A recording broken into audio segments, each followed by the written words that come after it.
isa. Pero syempre, barat kasi ako. Eto, sir. Actually, kaming mga supplier, naghanap kami ng pagkakatiwalaan. Pagka nahanap namin yun, ibibigay namin lahat. Kasi maghanap ka ba ng iba, nandyan naman yung... Kwento mo nga, sir, paano ako nagsimula? Kwento mo yung paano ako dati Ito, na... natatandaan ko, parang bumibili sa akin ito, pa isa-isa, dalawa, maximum 4, nasa 16,000, ganyan lang punan niya, 20. Araw-araw yun, sir, di ba? Araw-araw. Pero isang araw, siguro makalimang balik, 4, ganyan. Oh, diba? Nag-iwarte lang yan. O, di ba, naalala niyo yung kwento ko, kinukwento ko dati sa inyo, sa Green Hills, lagi ako pabalik-balik doon, kukuha ko ng isa, tapos i-deliver ko, di ba, sir? Puna na naman ako, mag-LRT na, MRT na naman ako, babalik na naman ako sa kanya.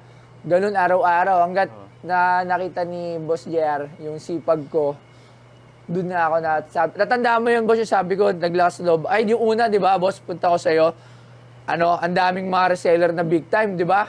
Ako, sa isang tabi lang ako, talaga